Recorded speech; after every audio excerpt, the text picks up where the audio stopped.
Pues bueno, abarca este testimonio de la iglesia en Filipo, todo el capítulo 16, ya el capítulo 17, donde está en Tesalónica, luego van para Berea, luego hermanos están en Atenas, pasan a Corinto y de Corinto pues pasan a Éfeso y ya termina ahí su segundo viaje misionero el apóstol Pablo.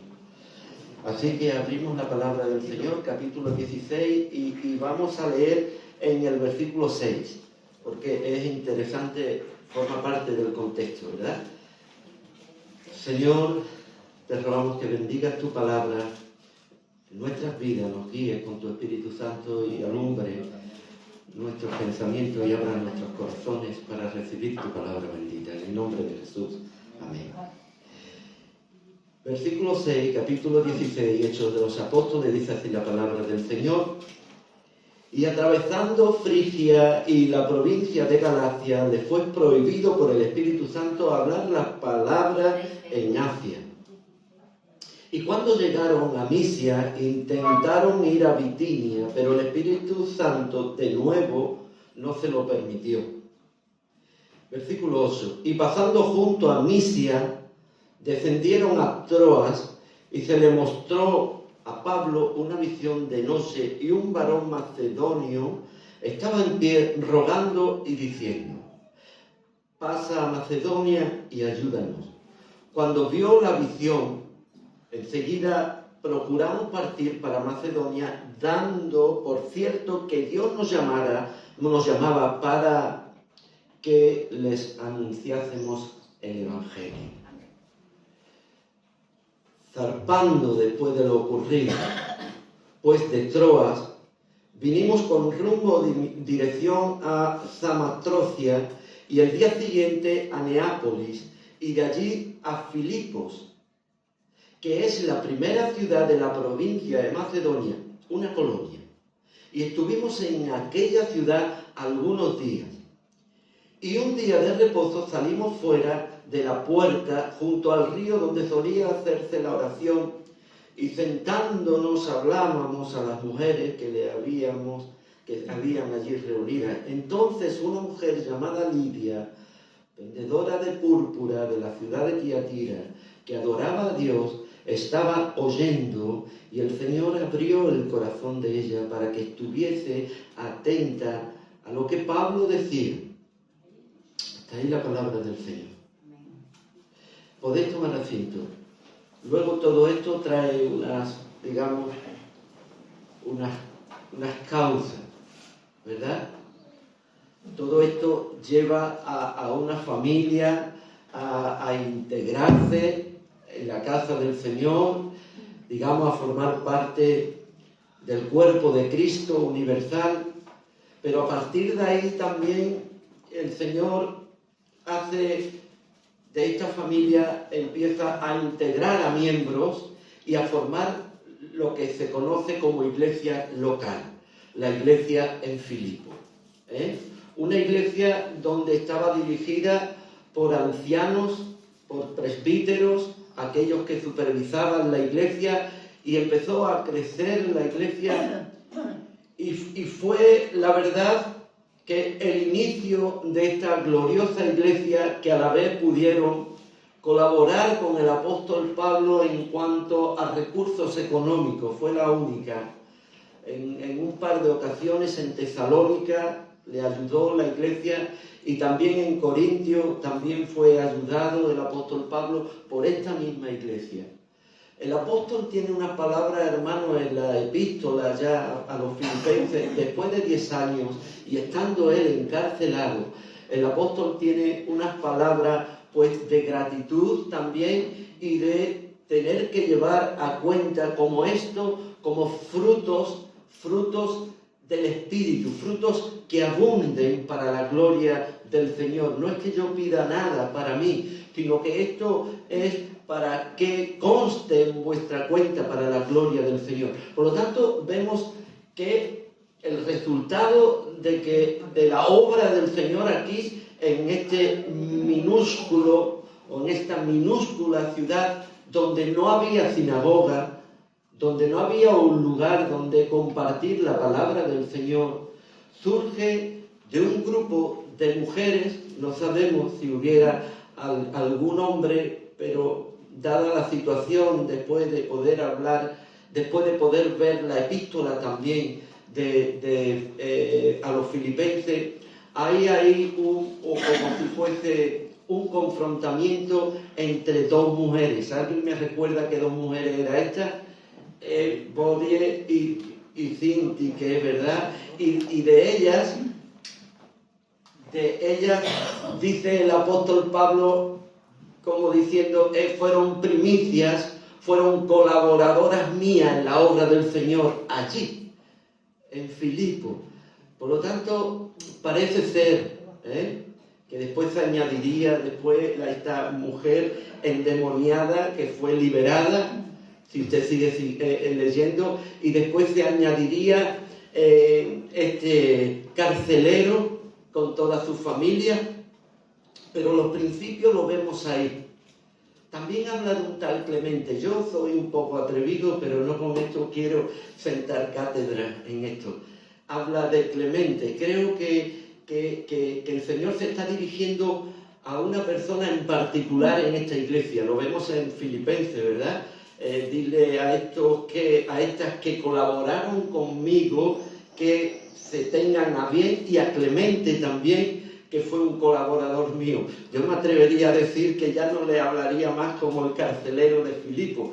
No sé, Clemente, algunos pueden decir que podría haber sido otro hermano, ¿no? Pero yo me inclino mucho a que el apóstol podría llamar a este carcelero como Clemente. Además era romano y el nombre Clemente viene de raíces romanas, latinas. Así que vemos aquí, hermanos, cómo el Espíritu de Dios está guiando su obra, va dirigiendo a su Iglesia Universal, y Él dentro de su Iglesia Universal va levantando núcleos locales donde lo que hacen estos núcleos,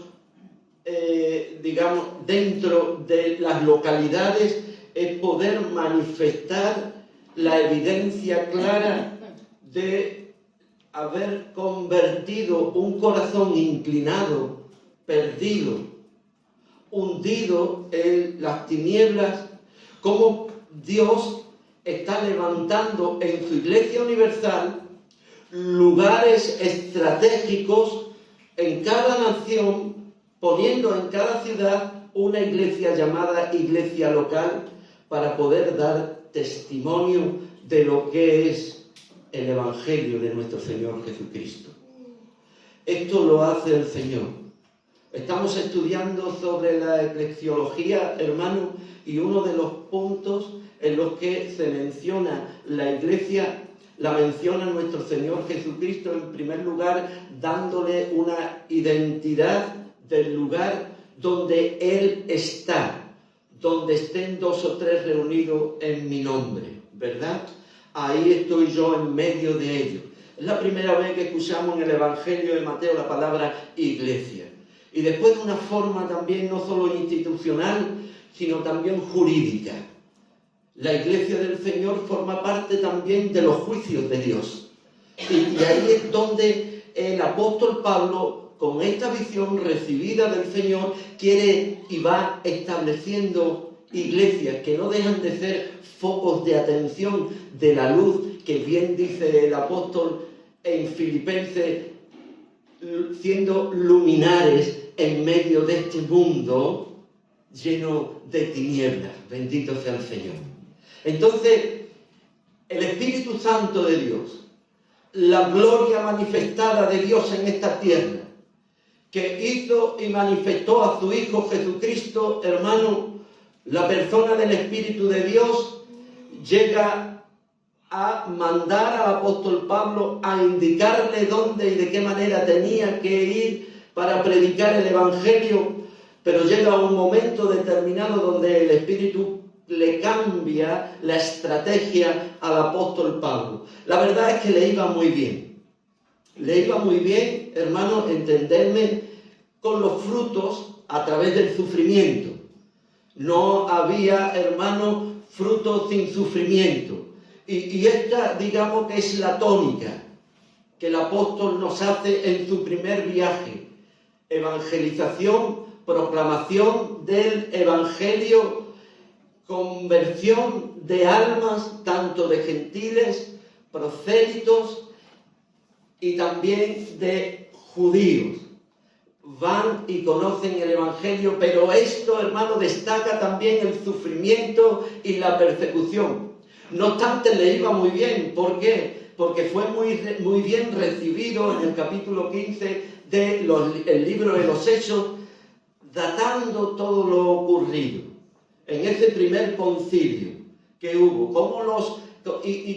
cómo el apóstol empieza a hablar de las conversiones y dice en un texto del capítulo 5 que todos los apóstoles y la iglesia se regocijaban conociendo y sabiendo que también para los gentiles le había sido hecha la salvación para ellos, como Dios había abierto puertas. Y era gozo y alegría. Ya los sufrimientos no se tenía tanto en cuenta, sino el gozo y la alegría que el Señor... Y le iba bien. Pero llega este capítulo 16 y hace un punto de inflexión donde tienen que parar. Y quiero que notéis, hermano, que en este capítulo 16 hay como tres intentonas de ver y de insistir en su misma estrategia. Yendo a un lugar, el Espíritu habla, le prohíbe y demás, y cambia para otra ciudad, no deja de ser Asia Menor, pero llega un momento determinado y el Señor le marca, hermano, y tiene una visión, y se le aparece un varón macedonio que le dice: pasa aquí y ayúdanos. Amén. Pasa a este lugar, Macedonia, lo que hoy conocemos como Grecia. Lo que pertenece, muchas personas dicen de que este fruto, esta Lidia, que quiere decir la palabra Lidia, la que combate, la que lucha, la que confronta, era una mujer de Tiatira, una mujer que no era europea, ella era, asiática, pertenecía a Tiatira, que no era pertenecía a una provincia, digamos, lo que hoy conocemos como Europa. Pero ella está allí y parece ser que es como la punta de lanza para que el Evangelio sea proclamado por toda Europa. Gloria a Dios.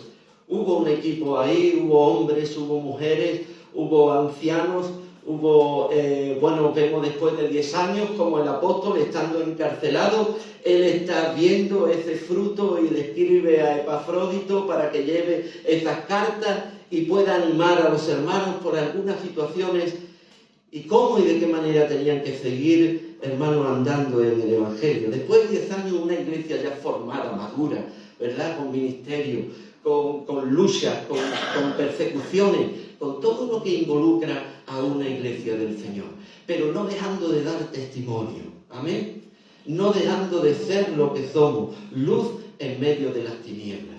El Espíritu Santo lleva, hermano, a este grupo de hombres que son sensibles al Espíritu a dar media vuelta, a no seguir testificando en el lugar donde la estrategia de ellos estaban funcionando y muy bien, de tal manera que lo animaron a seguir adelante y se lo cambia.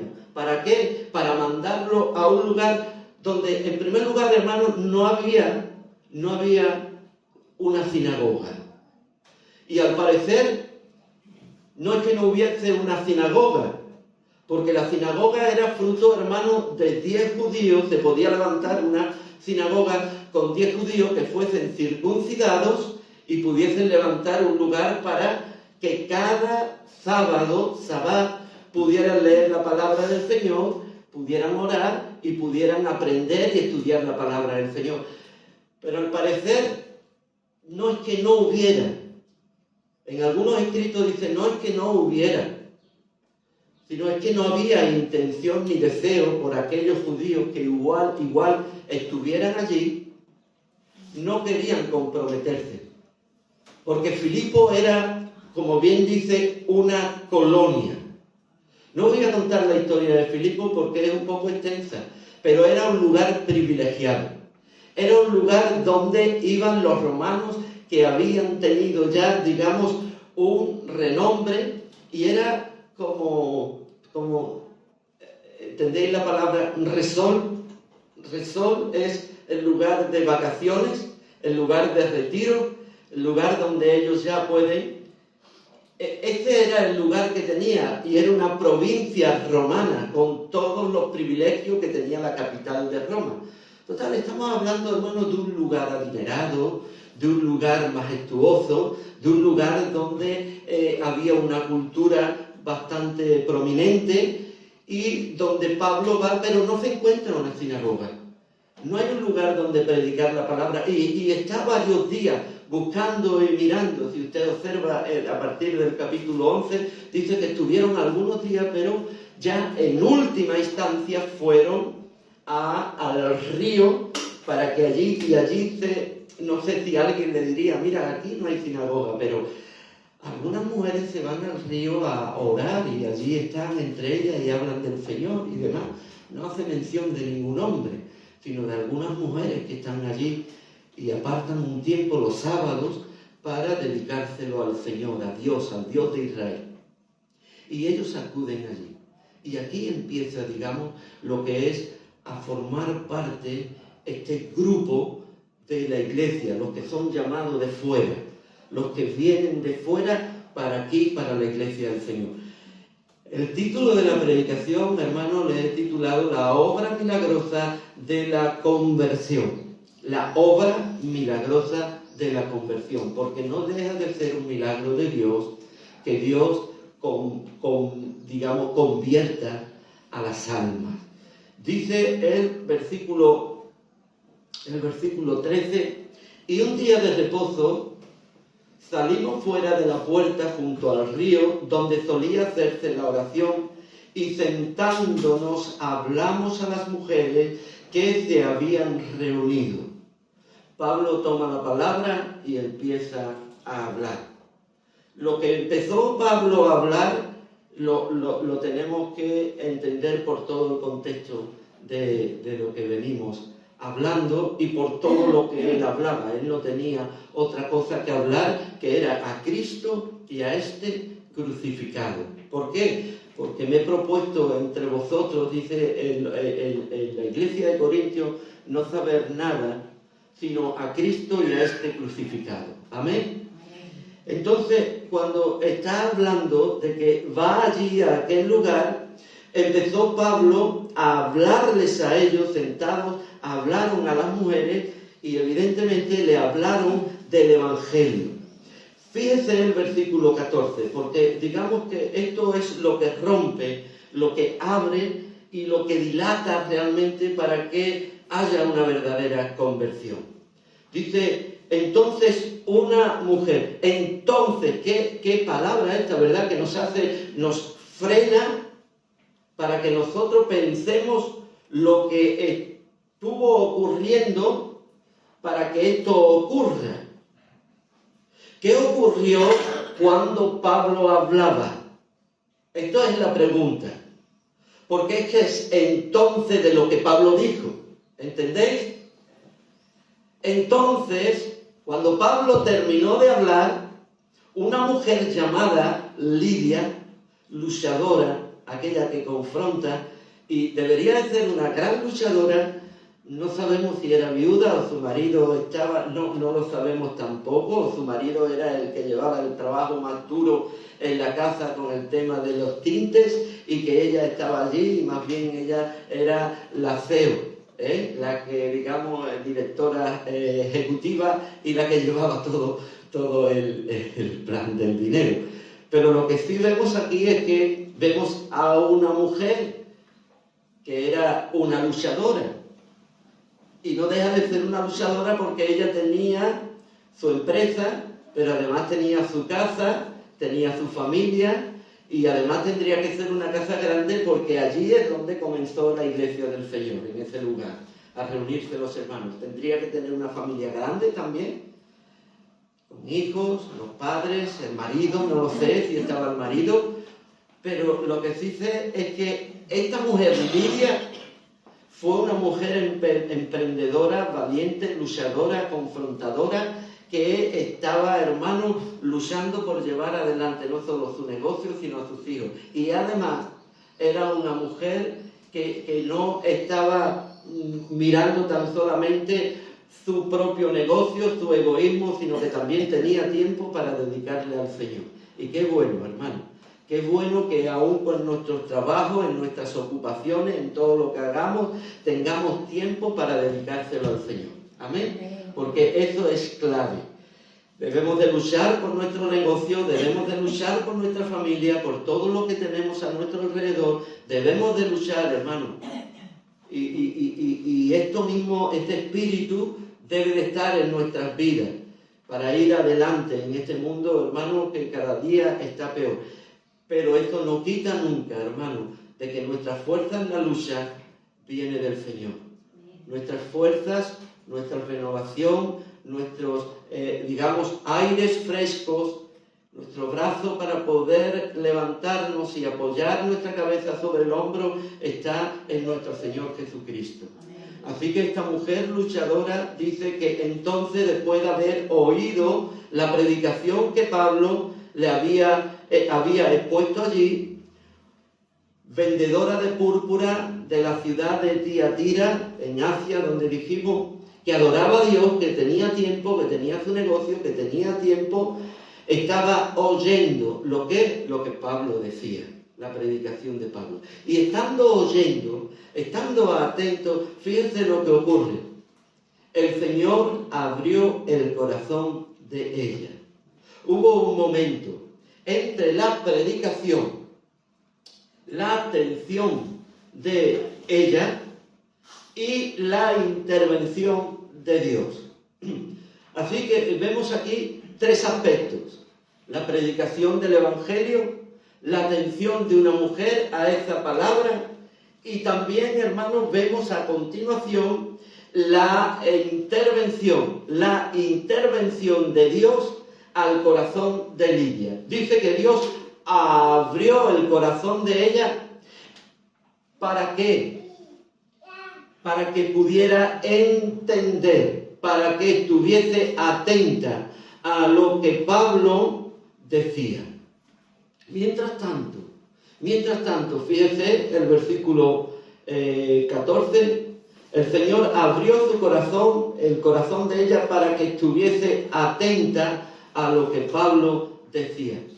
Ocurre muchas veces que, analizando este texto, podríamos estar viendo a una mujer con muy buena intención, con un buen deseo de estar atento a lo que se está diciendo, pero se queda ahí, en la simple atención, en el simple intelecto. No llega, no profundiza, no termina.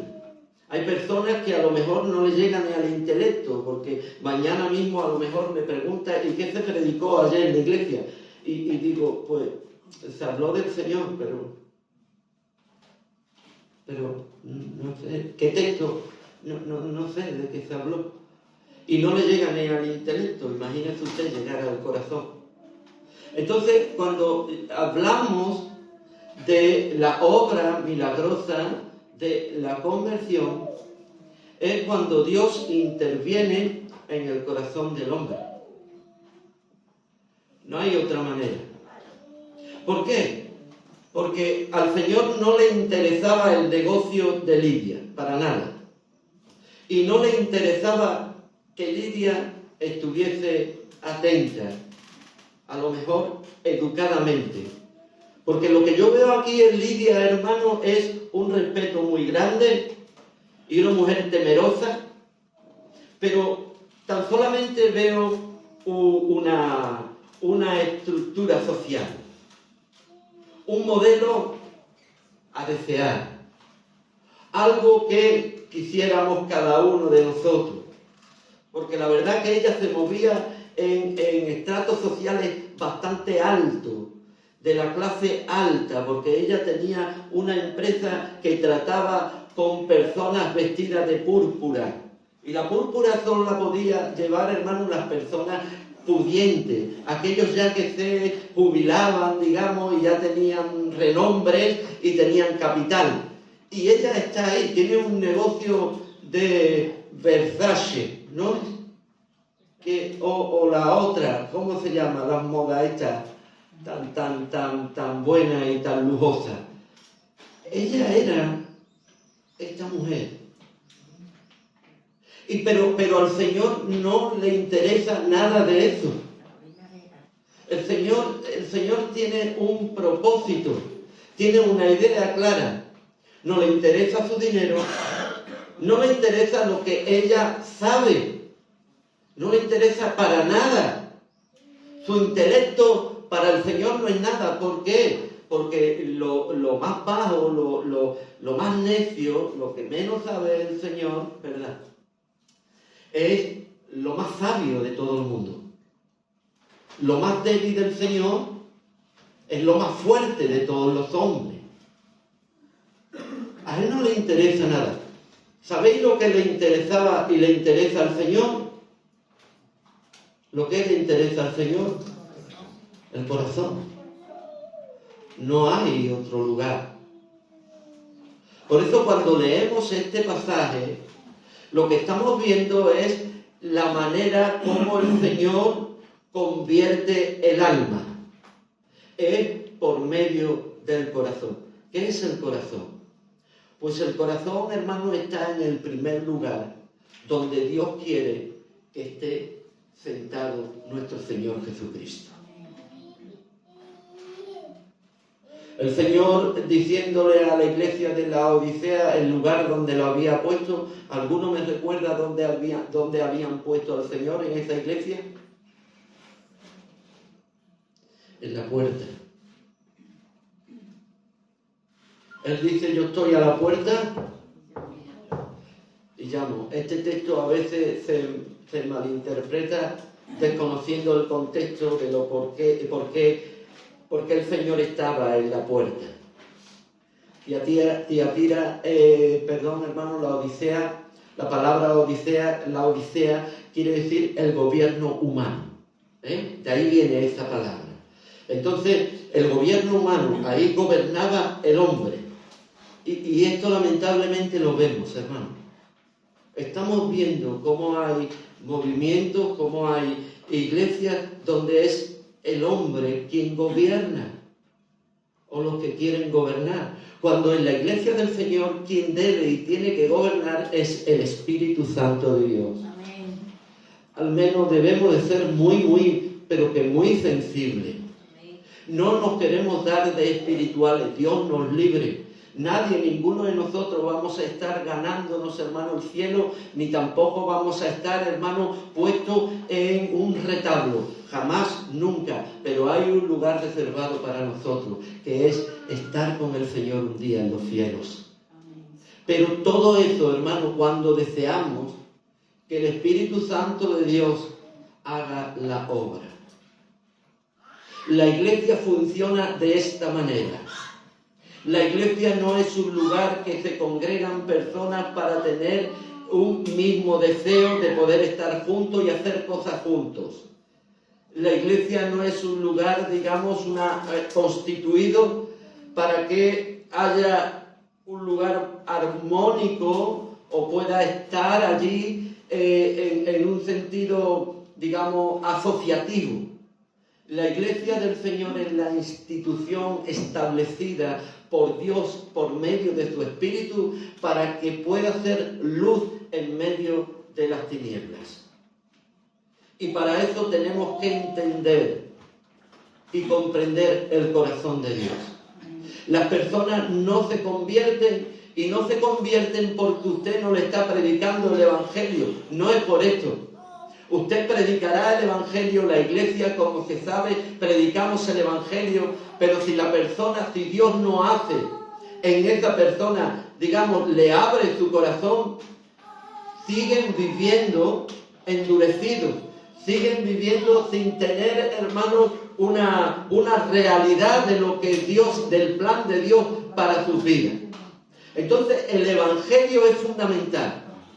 El Evangelio se debe de predicar, porque el Evangelio es la única arma tomada por el Espíritu para poder abrir el corazón de una persona. No hay otra, no hay estrategia, no hay manera, no hay festivales, no hay entretenimiento, no hay ocasiones en las que tengamos que cambiar de estrategia, no hay nada.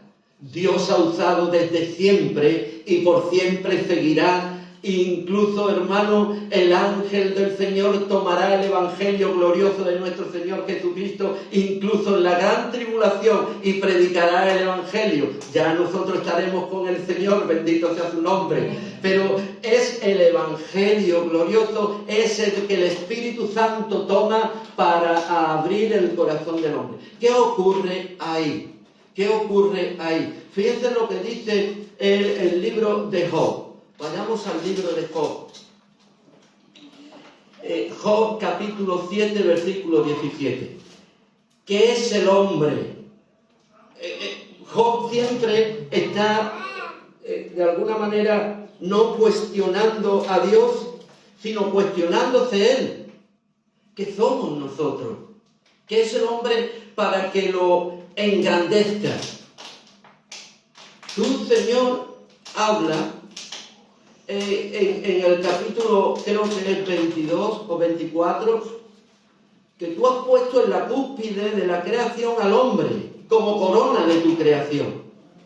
¿Qué es el hombre para que tenga memoria de él, o el hijo del hombre para que lo visites? Esta pregunta. Nosotros estamos cambiando continuamente, pero el sol sigue las órdenes desde su creación, sigue las órdenes del Creador. Las plantas, los animales, todo lo creado sigue las instrucciones, los mandamientos. El mar, hermano, a los estatutos y a los decretos de Dios están obedeciendo. Pero el hombre no, el hombre está cambiando. Sin embargo, es la corona de la creación. Pusiste todo bajo sus pies, dice la Escritura. Entonces llega un momento, Job, a pensar: ¿qué es el hombre para que lo engrandezca? Pero aún más, y para que ponga sobre él tu corazón. Cuando yo leí esta palabra, hermano, fue algo que impactó mi vida, porque aquí hay una declaración de parte del escritor. Dios ha puesto su corazón en nosotros. Y ahora yo quiero, hermano, ceñirme a este texto. El Señor es el que abre el corazón. Y mi pregunta es la siguiente: ¿para qué? ¿Para qué? Nosotros damos testimonio, la iglesia da testimonio diciendo: el Señor un día tocó mi corazón. ¿Cuántos dicen amén? Y bueno, ¿y con qué relacionamos el toque? ¿El toque con qué lo encuadramos? Pues bueno, fue porque Dios quebró mi corazón, ¿cierto? Dios, como bien dice aquí, abrió mi corazón. Ese es el toque de Dios. Y ahora, en ese toque de Dios, fíjense lo que hace el Señor. Él pone su corazón. ¿No es maravilloso? Quiere decir que desplaza todo lo que yo tengo en mi corazón, y no es este músculo que bombea, sino es el lugar donde residen nuestros deseos, nuestras pasiones y todo lo que somos. Marcos capítulo 7, allí en ese lugar donde narra nuestro Señor Jesucristo, están los apóstoles y también hay bastantes personas, pero están comiendo. Entonces llega un grupo de estudiosos y le dicen: bueno, ¿no te da reparo que tus discípulos están comiendo con las manos sin lavar? No es que no estuviesen con las manos sin lavar, sino que había un ritual. ¿vale? El ritual era lavar todos los cacharros varias veces, lavarse hasta los codos, lavarse los pies, lavarse las orejas, la cara. Era un ritual, mikvah, que eran las tradiciones de los judíos. Esto es. Entonces, el Señor le cita un texto que encontramos en Isaías y dice: este pueblo de labios me honra, pero su corazón está lejos de mí. Entonces, tenían ellos la identidad como pueblo de Dios, pero Dios no había alcanzado sus corazones. ¿Por qué? Porque el Señor a continuación se lo dice. Le dice: mira, lo que nosotros comemos va a la letrina, pero lo que hay en el corazón, de la abundancia del corazón habla la boca, porque del corazón sale todo lo que nosotros sabemos, para no enumerarlo. Estos deseos, aquello, lo otro, estos pecados, esto, lo otro, todo eso sale de nuestro corazón. Entonces, ¿qué es lo que hay en el corazón del hombre? Pues ahí está entronado todos los deseos malvados que vinieron a nuestras vidas como consecuencia del pecado. Cuando Pablo llega a este lugar, y empieza a hablar el Evangelio. Mi pregunta es: ¿qué es el Evangelio? El Evangelio glorioso de nuestro Señor Jesucristo no es ni más ni menos que poder hablar de aquel que Dios dio en justificación por los pecados, para redimirnos de la condenación en la que el hombre estaba inmerso. El Evangelio no deja de declarar cuál es la situación del hombre en su caída. El Evangelio nos habla, hermano, que si uno recibe la justicia de Dios, Dios vendrá a él y hará morada en su vida. Pablo lo declara, capítulo 1, versículo, creo que es el versículo 14, dice: porque el Evangelio es poder de Dios para salvación a todo aquel que crea, al judío primeramente y también al griego. Pero espere, es más, dice: porque en el Evangelio la justicia de Dios. Y es ahí donde este es el Evangelio. El Evangelio es la justicia de Dios. Y cuando uno trae esta palabra, que es una palabra que forma parte de la legislación de lo que es realmente el derecho, donde formaba parte, hermano, de lo que era la condenación, el juicio de un hombre, Pablo está diciendo: el Evangelio es lo que da verdaderamente justicia a que el hombre pueda vivir una vida totalmente distinta a la que vivía en pecado. Entonces, cuando Pablo está predicando allí en aquel lugar y Dios abre el corazón de Lidia, Lidia está comprendiendo en ese momento de que ella era una mujer que necesitaba arrepentirse de sus pecados, que era una mujer que no podía ir adelante sin esta justificación del sacrificio del Cordero de Dios que quita el pecado del mundo. Cuando Lidia está allí, está escuchando que Dios mandó a su Hijo Jesucristo en propiciación por nuestros pecados para pisarle la cabeza a la serpiente, y que Cristo es la semilla prometida en el Edén. Pablo, cuando habla, si usted quiere saber de lo que habla Pablo, lo único que tiene que leer es de lo que predicó Pedro, de lo que él predicaba en cada lugar que iba, porque de esto hablaba Pablo. Pablo no hablaba de otra cosa. Yo no he venido aquí a dejarle a usted impresionado en esta mañana. Yo he venido a hablar del Evangelio de nuestro Señor Jesucristo. Es el único que nos trae, hermano, arrepentimiento de nuestros pecados cuando lo confesamos como Señor y Salvador de nuestras vidas. No hay otro camino al cielo, sino tan solamente Él. Si no ajusto mi cuenta con el Señor, un día estaré condenado al infierno eterno. Y esto es lo que hizo el Señor. Esto es lo que hace el Espíritu Santo. Poner en valor la obra de Cristo. Poner en valor y darle, hermano, la categoría que tiene la muerte y la resurrección de nuestro Señor Jesucristo. Cuando el apóstol Pablo está predicando, está poniendo en relieve todo esto. Fíjese usted lo que dice el Hechos capítulo 2, versículo 37. Dice que al oír esto, aquellos que estaban, que es lo que oyó el mensaje de salvación, el propósito de Dios para el hombre, el propósito de Dios para el hombre y la mujer, dice que cuando ellos lo oyeron, se les rompió el corazón. Esta palabra, se compungieron de corazón, es como si le hubiesen dado una puñalada al corazón. Y habéis visto cuando se le da un golpe a una sandía y se le da y hace, se abre así, no hace falta, hay que ir con mucho cuidado para que no. Este es el significado, se compungieron. El corazón del hombre necesita el toque y el golpe de Dios. Necesita el hombre que su corazón se abra, porque el corazón del hombre es impenetrable. ¿Por qué? Por la sencilla razón de que el diablo y el pecado lo tiene inmerso, lo tiene atendiendo a otras cosas y no dejando que Dios entre en su corazón. No permitiendo, en el sentido no de permitir porque Dios no lo puede hacer, sino porque está engrosado. La palabra del Señor habla de este término también. El corazón del hombre está engrosado.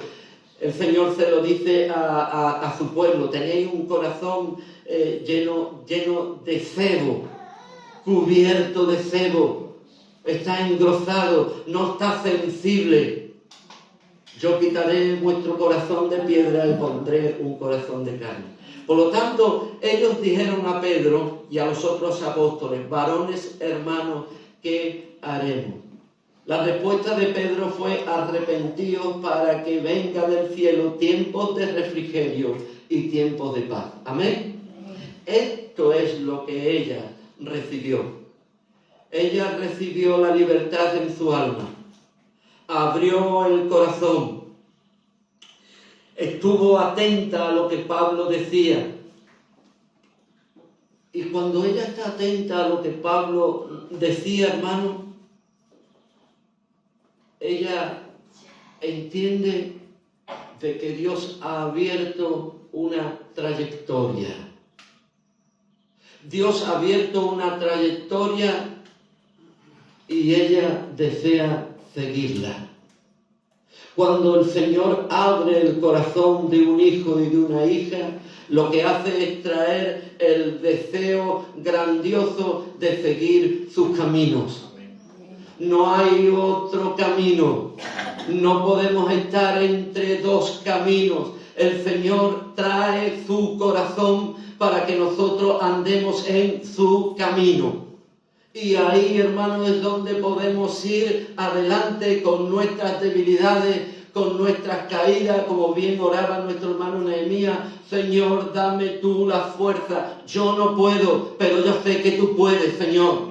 ¿Por qué? Porque Dios ha trazado un camino. Y hay, hermano, un lugar donde termina ese itinerario, y ese lugar es el cielo.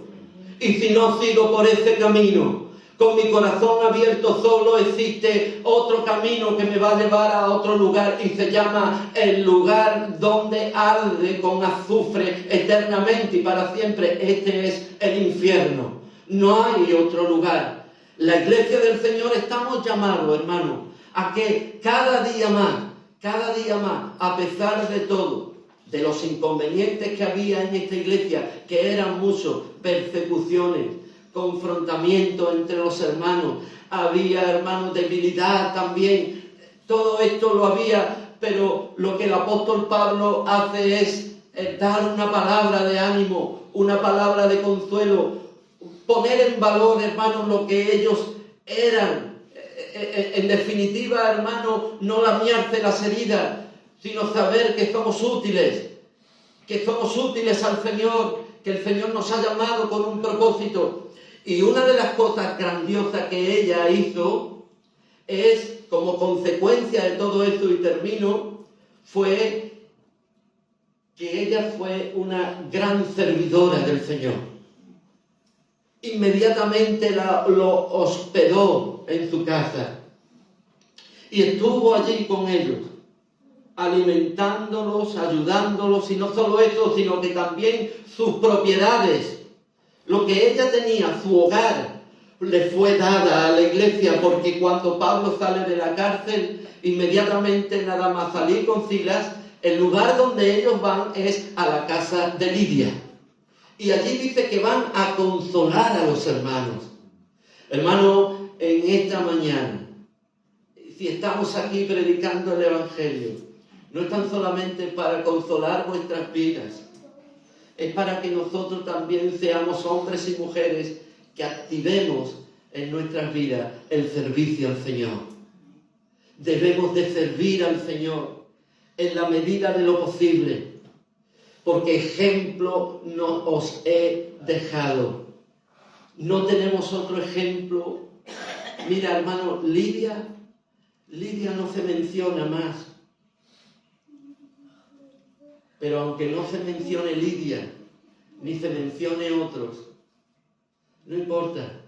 ¿Sabéis lo que Pablo le dice a esta iglesia? Mira, todos me dejaron, pero el Señor siempre estuvo conmigo. Mi ejemplo le puede servir a usted, pero yo le pido por favor que no me mire a mí, porque yo soy un hombre, porque yo tengo debilidades, porque yo fallo. El Señor dice en Hebreos que tenemos que mirar a aquel que es el autor y el consumador de nuestra fe, nuestro Señor Jesucristo. Él nunca nos va a fallar.